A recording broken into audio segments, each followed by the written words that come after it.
At one point I actually sat down and thought, oh, nothing major happened in July. And then I remembered, we moved house. That is coming up in week 3, but I will also be sharing some footage from our very first 1st of July since we moved, as well as some throwback footage to when Scout took her very first steps. Let's go.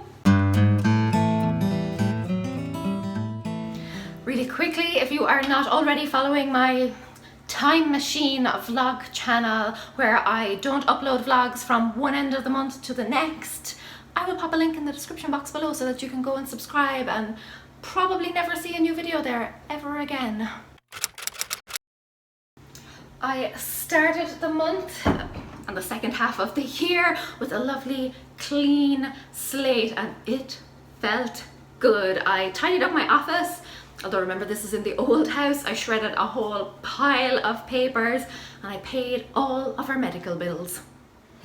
Also started with a migraine though, so you know, swings and roundabouts.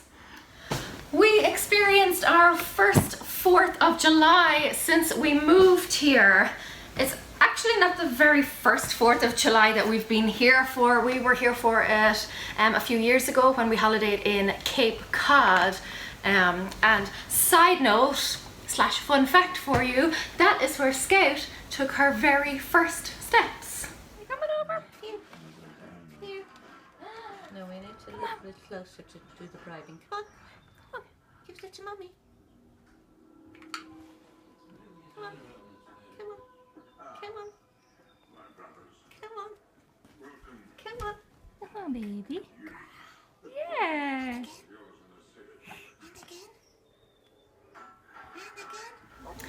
But anyway, we don't actually celebrate 4th of July just because, you know, we're not American, but there was a parade and a bit of a festival down in the town centre, so I brought Scout down to see that. Sam didn't join us because his knee is still really sore since he did the Tough Mudder.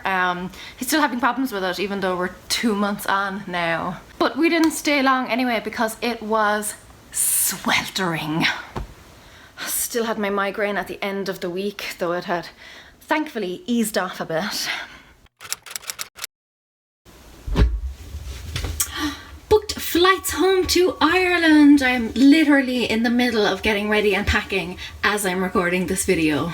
I cleared out all of the food storage areas in the old house, right across the street there. You can see it from the window. And I'm glad I did it because it meant that there was a whole bunch of stuff that we didn't then have to move, schlep across the street. But it was also largely a complete waste of time because all of that lovely neat organising I did in the pantry was basically just pulled apart the following week. A blogger that I have been following online for years and years. She put up a post recently saying that she was going to try and be a little bit more active on social media. She has 4 kids, so it just hasn't really been a priority for her over the past few years. Anyway, I sent her off an email and offered to help out if I could, just because I'm a huge fan, and she accepted.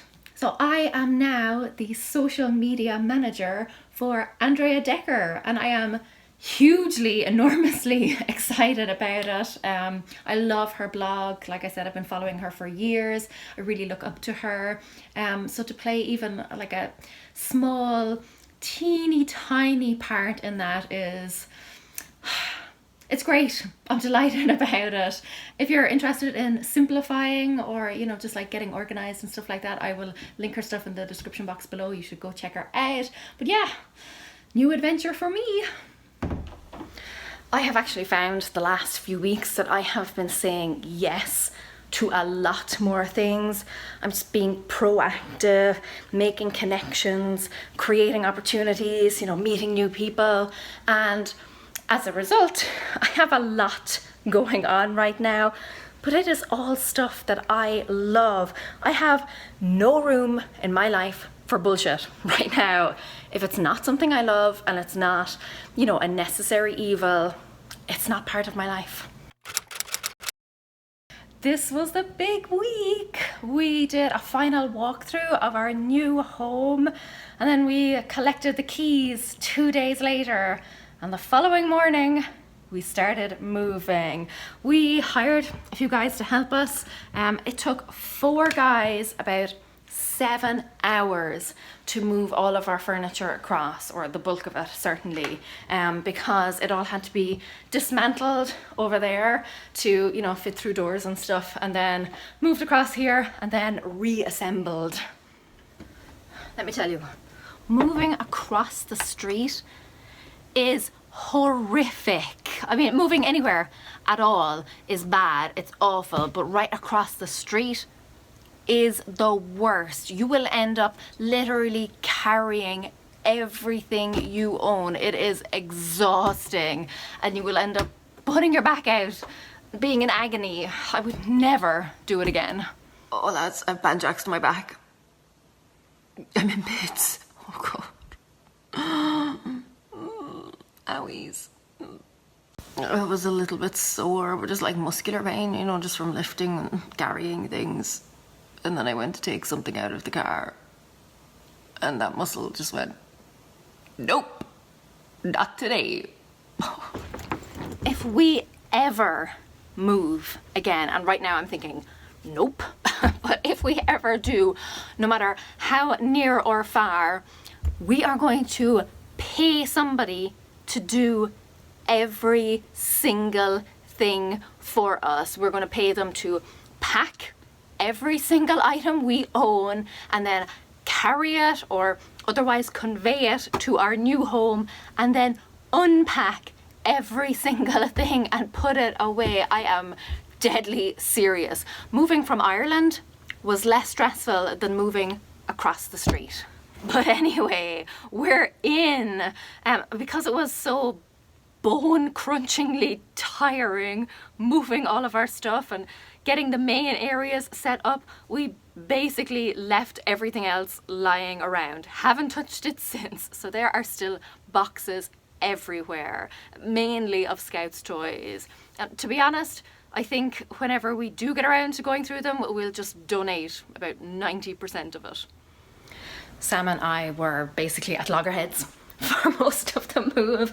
We have such different ways of doing things, and you know, we had different ideas for how we wanted things set up, but thankfully I had a brainwave, and now he has a section of the basement all to himself to use as his little man cave, and we lived happily ever after. Sam's birthday, I bought him some like speaker type thing because that's what he wanted. Hid it in the linen closet because I figured he'll never look there. Probably the first time in our whole entire marriage he actually did. But he'd asked for the speaker, so it wasn't going to be a surprise anyway. He specifically requested we go to Cracker Barrel for dinner, so that's where we ended up. And then Grater's for ice cream, mainly because he has a loyalty card, so he gets free ice cream there on his birthday. But I have to say, I think Grater's is severely overrated. But anyway, I actually started using a little bit of shampoo again this month after a year and a half of not using it. Now I'm only using like a teeny tiny amount, and I've only done it like a handful of times, maybe 3 or 4 times. But yeah, back on that bandwagon. Honestly, I'm not sure I'll keep it up. I think I might go back to no shampoo because my hair has been falling out at an alarming rate ever since. I completely unpacked my office this week and I couldn't be happier with it. I've got a really great setup going. I won't show it to you now because I'll have a house tour up in the coming weeks, but it is huge. It's in part of the basement, but the basement alone here is bigger than our entire apartment in Dublin was. Then we went to a local water park to celebrate the birthday of one of Scout's little friends from school. They are smitten with each other. And then on the 31st, we handed back the keys to the rental. So that is officially the end of chapter 1 of our American adventure. Chapter 2, shaping up to be a good one. I will be home in Ireland for half of August, so expect lots of footage from there next month. I will also be sharing things along the way on Instagram, and I will probably do a Q&A over there as well, so if you're not already following me on Instagram, you know what to do. Apart from that, go raibh míle maith agaibh agus feicimid sibh go luath. Slán!